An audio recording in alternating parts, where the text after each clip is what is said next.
BJP का voter है वो उतना वोकल नहीं है, इस बार साइलेंट है थोड़ा। और जितना कांग्रेस का सपोर्टर है वो बहुत ज्यादा वोकल है। और जितना वो वोकल हो रहे थे, जितना वो एग्रेसिव कैमरे पे दिख रहे थे, उससे कहा गया कि जो एंटी या जो नॉन जाट हैं वो इकट्ठा होती रही, शांत तरीके से इकट्ठा होती रही, और कहीं ना कहीं वो रिफ्लेक्ट अब कर भी रहा है। जी मनदीप। पोलराइजेशन हुआ, काउंटर यही पोलराइजेशन आपने सही पकड़ा सौरभ कि उससे काउंटर पोलराइजेशन हुआ। और काउंटर पोलराइजेशन देखो दो चीजों से होता है। एक तो जो बड़ा नेता है उसके मुहावरे से होता है कि वो क्या बात कह रहा है, किनका राज आएगा, किस किस्म की सरकार होगी, एक तो उससे।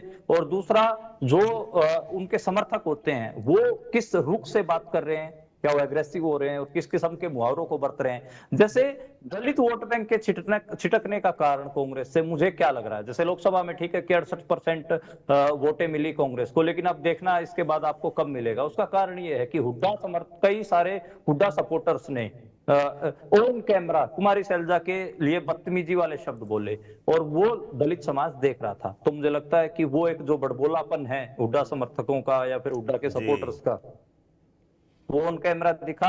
हालांकि हुड्डा को फिर एक हिसाब से ऑन कैमरा आके कहना पड़ा कि पहली बार मेरे हिसाब से हुड्डा ने ये किया कि कुमारी सैलजा हमारी बहन है, और उन्होंने वो कहा कि कोई भी उनके खिलाफ कोई भी बदजुबानी करेगा तो अच्छा नहीं होगा, वो ये कर देंगे वो कर देंगे। तो ये तमाम बातें उनको करनी पड़ी।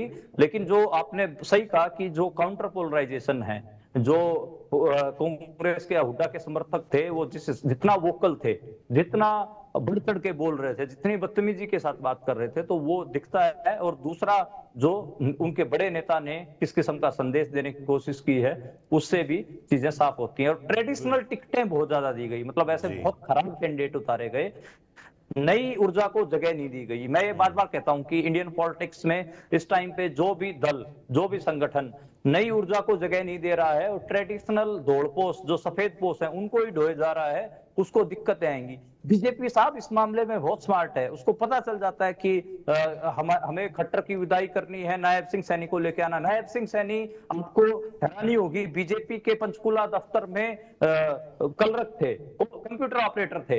अब आप सोचिए, कंप्यूटर ऑपरेटर को उन्होंने कहा, जिला परिषद के चुनाव में चौथे नंबर पर रहे थे। अब आप सोचिए, उनको एकदम से प्रदेश अध्यक्ष बनाया और एकदम से सीएम बना दिया। बीजेपी नो कि भजनलाल शर्मा अनएक्सपेक्टेड, मोहनलाल यादव मध्य प्रदेश में अनएक्सपेक्टेड।